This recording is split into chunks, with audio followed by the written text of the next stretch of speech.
ನಮಸ್ಕಾರ. Welcome back to my channel. ಇವತ್ತು ಒಂದು ಸ್ನ್ಯಾಕ್ಸ್ ರೆಸಿಪಿ ಮಾಡ್ತಾಯಿದ್ದೀನಿ.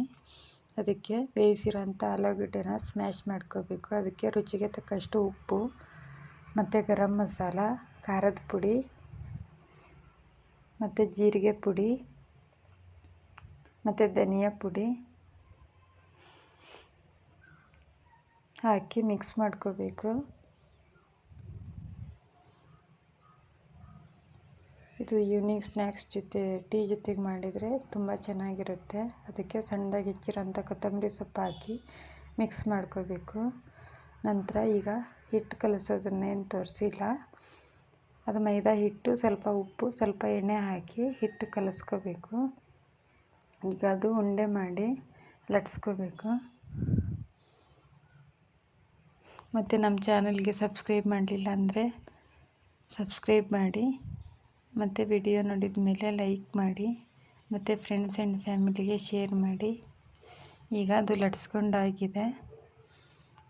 ಅದರಲ್ಲಿ ಆಲೂಗಡ್ಡೆ ಮಿಶ್ರಣನ ಫಿಲ್ ಮಾಡಬೇಕು.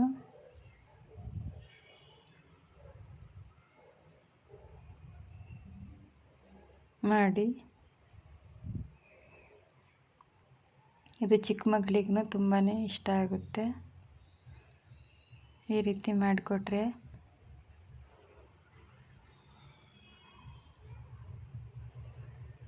ಚಪಾತಿ ಪೂರ್ತಿ ಅದರಲ್ಲಿ ಆಲೂಗಡ್ಡೆ ಮಿಶ್ರಣನ ತುಂಬಿ, ನಂತರ ಅದು ಈ ರೀತಿ ಸುರುಳಿ ಆಕಾರವಾಗಿ ಮಡಚಬೇಕು.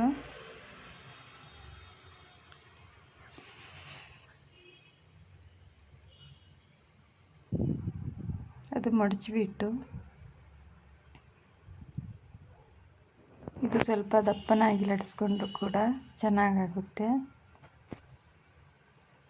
ಈಗ ಸೈಡಲ್ಲಿರೋ ಹಿಟ್ಟನ್ನು ಸ್ವಲ್ಪ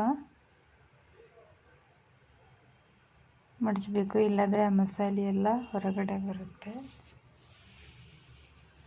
ಮೊದಲಿಗೆ ಈ ರೀತಿ ಈ ಕಡೆ ಆ ಕಡೆ ಎರಡೂ ಮಡಚಿ ಮಾಡಿದರೆ ಇನ್ನೂ ಚೆನ್ನಾಗಿರುತ್ತೆ. ಈ ರೀತಿ ಸುರುಳಿ ಮಾಡಿಕೊಂಡು ನಂತರ ಚಾಕುವಿನಿಂದ ಕಟ್ ಮಾಡ್ಕೋಬೇಕು.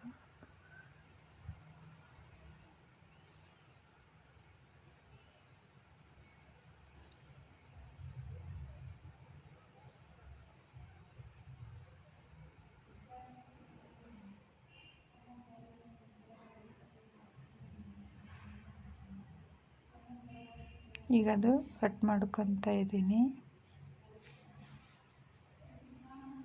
ಇದೇ ರೀತಿ ಈ ರೀತಿ ಬರುತ್ತೆ.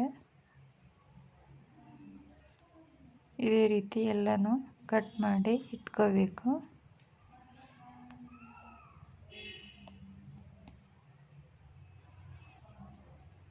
ಹೊರಗಡೆಯಿಂದ ಏನೇ ಸ್ನ್ಯಾಕ್ಸ್ ತಂದು ಕೊಡೋಕ್ಕಿಂತ ಈ ರೀತಿ ಮನೆಯಲ್ಲಿನೇ ರೆಡಿ ಮಾಡಿ ಮಕ್ಕಳಿಗೆ ಕೊಟ್ಟರೆ ತುಂಬ ಇಷ್ಟಪಟ್ಟು ತಿಂತಾರೆ. ಈಗ ಅದೆಲ್ಲ ರೆಡಿಯಾಗಿದೆ. ಈ ಕಡೆ ಬಾಣಲೆ ಇಟ್ಕೊಂಡು ಅದರಲ್ಲಿ ಎಣ್ಣೆ ಹಾಕಿ ಕಾಯಿಸೋದಕ್ಕೂ ಇಟ್ಕೊಂಡಿದ್ವಿ.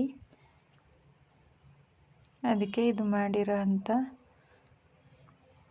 ಇದನ್ನು ಫ್ರೈ ಮಾಡೋದಕ್ಕೆ ಹಾಕಬೇಕು.